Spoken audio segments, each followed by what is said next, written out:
সুস্বাগতম বন্ধুরা, আরএন কিচেনের পক্ষ থেকে আপনাদের সবাইকে জানাচ্ছি অনেক অনেক শুভেচ্ছা ও ভালোবাসা। আজকে আপনাদের সাথে শেয়ার করতে যাচ্ছি একটা ভিন্নধর্মী ভর্তার রেসিপি। নাম তার মাংসের ভর্তা।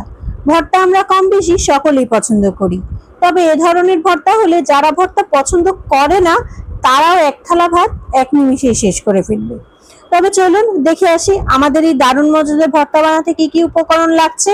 প্রথমে আমি এখানে বড় বড় করে 3টা পেঁয়াজ কেটে নিয়েছি, আর নিয়ে নিয়েছি 8-10টা রসুনের কোয়া, আর নিয়ে নিয়েছি 1 পিস গরুর মাংস।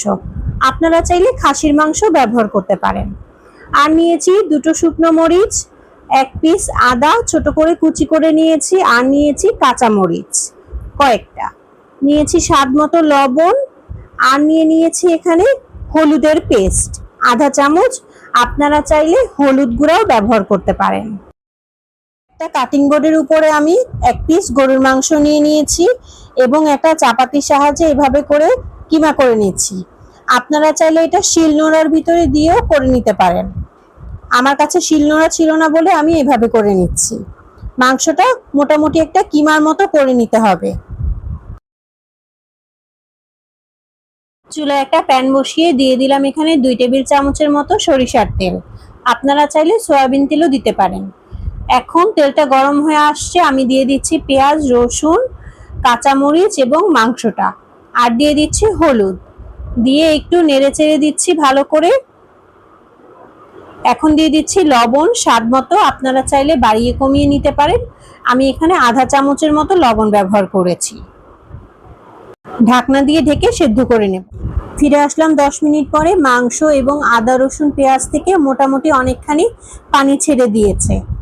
এটা এখন একটু পর পর নেড়ে চেড়ে পানিটুকু শুকিয়ে নিচ্ছি এবং মশলাটা কষিয়ে নিচ্ছি।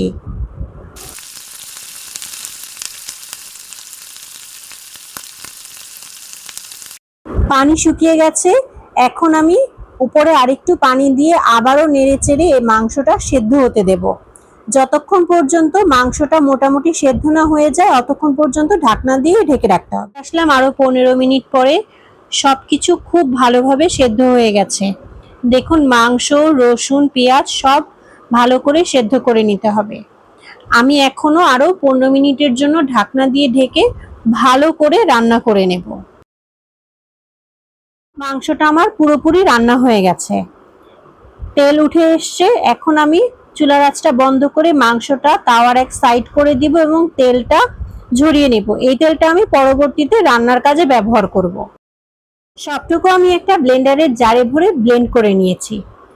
তৈরি হয়ে গেল দারুণ মজাদার মাংসের ভর্তা। এই ভর্তাটা টেবিলে থাকলে আর অন্য কোনো তরকারির প্রয়োজনই নাই। আমার এই ভিডিও ফলো করে আপনারাও সবাই বাসায় একবার হলেও ট্রাই করে দেখবেন। আর আমার চ্যানেলটি ভালো লাগলে লাইক, শেয়ার, কমেন্ট এবং সাবস্ক্রাইব করতে ভুলবেন না। আজকের মতো এখানেই বিদায় নিচ্ছি। আল্লাহ হাফেজ।